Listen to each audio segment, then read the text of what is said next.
Well, good morning, folks. Good morning, Knife Brotherhood. This is George Adventure here.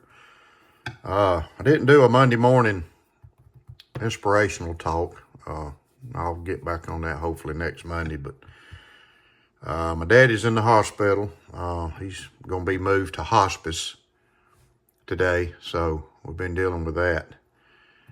It's just it's a hard thing.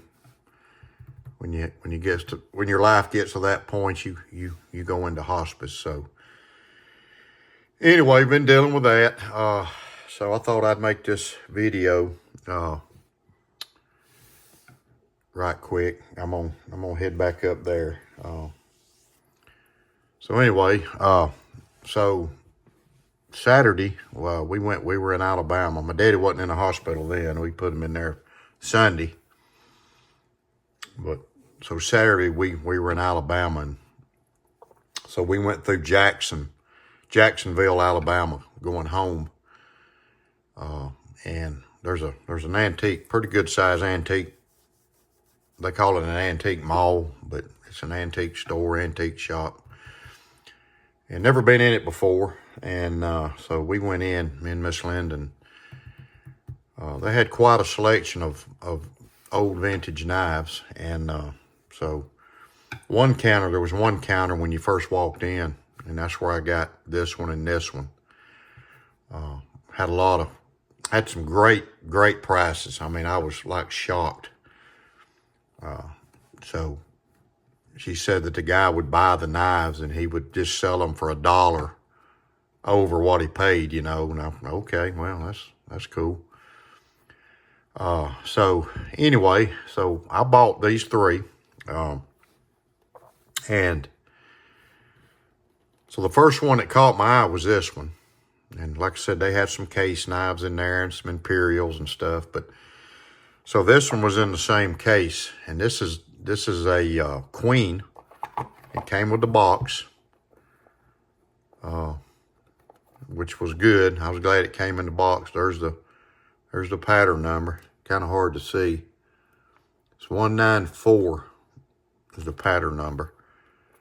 But it came in this box, and I'm pretty sure this is a Delrin, but it's a large size trapper, and you can see the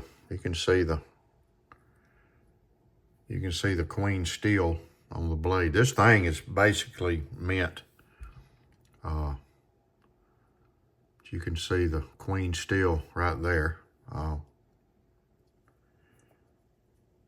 Made in USA. You can see the stamp, tang stamp, Queen. You can see it there. Let me get this light on here.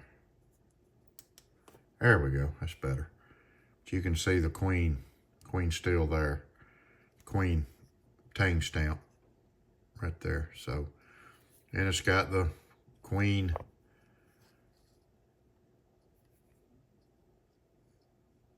right there on the shield. So I saw this one, and it's got some great snap. So the only thing I found wrong with it's got a little crack here and a little crack here with the pen, but sometimes that's a common thing. And then there's your sheep's foot blade right here.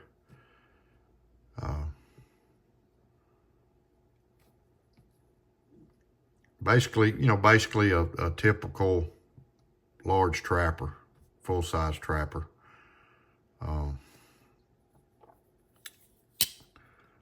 Like I said, it's got the clip point, and it's got the spade blade. But it's really mint. It's really mint. It's brand new. It looks like it's never been carried or anything. I like Queen knives because I remember when I was growing up. Some of my uncles had them. And they're good quality made, USA made. I don't know if Camillus who made these. for them, but it's a you know, it's a nice knife. So I got a good buy on it, so I went ahead and got it. Then this was the first one I spotted in that cabinet. This one just stuck out, and I couldn't see it real good because I had some knives. You know, it was on the second glass shelf, and there were some knives around it, knives up above it. So the lady got it out. But this is a Boy Scout knife. And you can see it's a Camillus. It's a Boy Scout knife, New York, USA. And it's got Delrin handles on it. Really the only thing, this is the pattern number.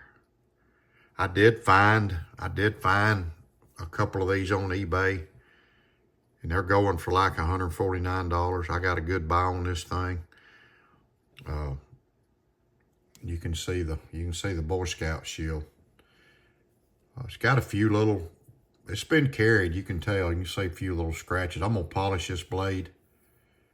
It's just a big old clip point. This is basically, really, if you want to get technical about it, it's a folding hunter. It's got a nice lanyard. I'm gonna clean it up. I said I hadn't had time to do anything, you know, because we've been doing the hospital. So, but it's got a lanyard tube.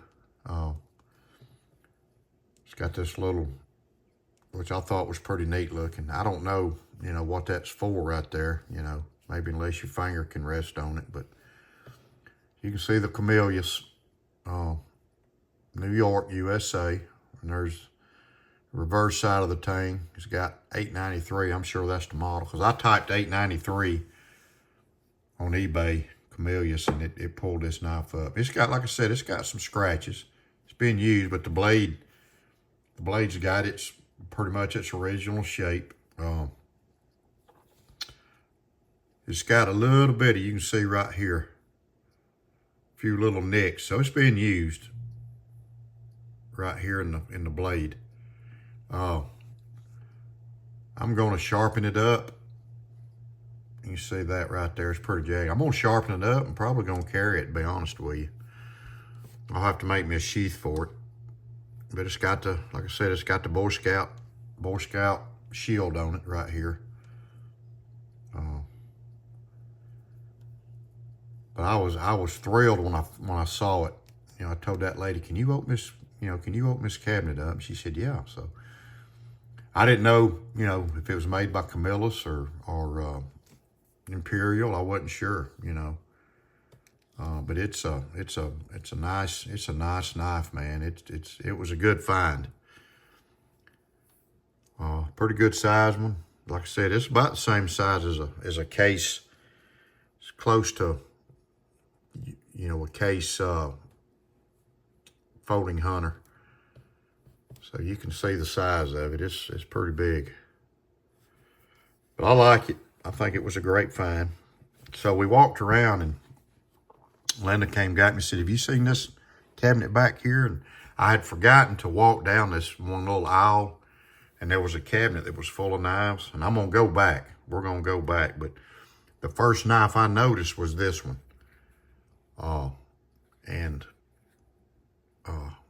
You can see it's an Imperial fixed blade. I've never seen one of these. You can see the tang stamp. Providence, Rhode Island, USA, Imperial. And this is Delrin, some type of a Delrin. This one needs cleaning up. I'm gonna clean it up. Don't need a lot of work, but I'm gonna polish it up. It reminds me of one of the GEC fixed blades. You can see, and it came with this. I don't know if this is the actual sheath, the original sheath. It may be. I don't think it's made out of. I'm not sure if this is leather. It don't smell like it, but I'm gonna make me a sheath for it. But it fits in it perfect. But I thought this was a good find. Like I said, it's got a few little places here, but I'm gonna get my Dremel. The tang stamp is excellent on it. You can see right there, Imperial USA, Providence, Rhode Island, USA. Said it just got some. It's got some thinner on it. It needs some, just a little bit of TLC. It's very lightweight. I like the blade, but I was thrilled when I found it. That's a great antique place, and I'm gonna go back and check it out again. Me and Miss Linda Rye, because we're not far. We're not far from Jacksonville. We're just maybe I don't know, 30 miles, something like that. But these were my 3 finds this weekend. I was thrilled to death to find these. Hope everybody has a great day. I'm gonna get dressed here in a minute and head up to. I also got a mail shout out too. I want to go over. So I got this in the mail yesterday. I think it was yesterday. I'm gonna show this, and it's from James Fields. He's from Indiana. Here's the stickers he sent me. Growing old is mandatory, and it's Jedi Knives, YouTube, and I follow him. Growing up is optional. That's an awesome saying. Growing up is mandatory, or growing old is mandatory. Growing up is optional. And you can see it's Jedi Knives. And he sent me some goodies. He sent me these 2 stickers here. Sent me the case card, and sent me a buck identification card here. And I appreciate that. Sent me a nice letter, nice note right here. I ain't gonna read it. I've read it, but I'm not gonna read it on, over here. It's a personal thing. I don't know if any of the guys want me to read their stuff, but I'll put it with the rest of them. Sent me this crocheted cross. I'm gonna give that to Miss Linda. Hang it on her mirror. It says, "I was left for you with a prayer for you and whatever is going on in life. Random Acts of Crochet Kindness, USA, Facebook. Hope this made you smile." And it's a crocheted cross. I think that's awesome. I appreciate it. James sent me a couple beads right here. I've got to mail him some stickers. He actually sent me a self-addressed envelope with a stamp. So all I got to do is put the stickers in it and put it in the mailbox. Sent me these 2 beads. I hadn't opened them up yet. Pretty neat beads. Let's see. Got this one. Got this one. This one has the cross on it. And we know what that is. And this one has a cross. He tells you in the letter about these crosses. He says, let's see. The crochet cross is from his wife. It's from his wife to mine, so I'm going to give it to Miss Linda. And it says, "I've included beads for you to add to a lanyard for one of your favorite knives or slips that you carry." I think that's pretty awesome. Then he sent these 2 bracelets here. I don't think they'll fit on my wrist, but I may give them to my granddaughter. They're called, let's see, it's called the 33 knots for 33 years that Jesus Christ walked upon us, fully human, yet fully God in the same time. And got Mother Mary holding Jesus right here. Pretty neat little items here. Like I said, I don't think I can get them on, but we'll use them for something, or I'll give them to my granddaughters. So I appreciate it. I appreciate it when people send it. Appreciate it. Appreciate it, James. Like I said, it's from his knife channel right here. Y'all get on there and watch his video. It's Jedi Jim Knives, and I do follow him. So let's watch him. Give him some love, y'all. So that's my video for today, and hope y'all have a great day. Like I said, I'm fixing to head up to the hospital, and we're gonna move my dad today back to the assisted living, but he's gonna be in hospice. So it's kind of tough, But God bless y'all. Hope y'all have a great day, and be safe. Keep your armor on, and be careful out there.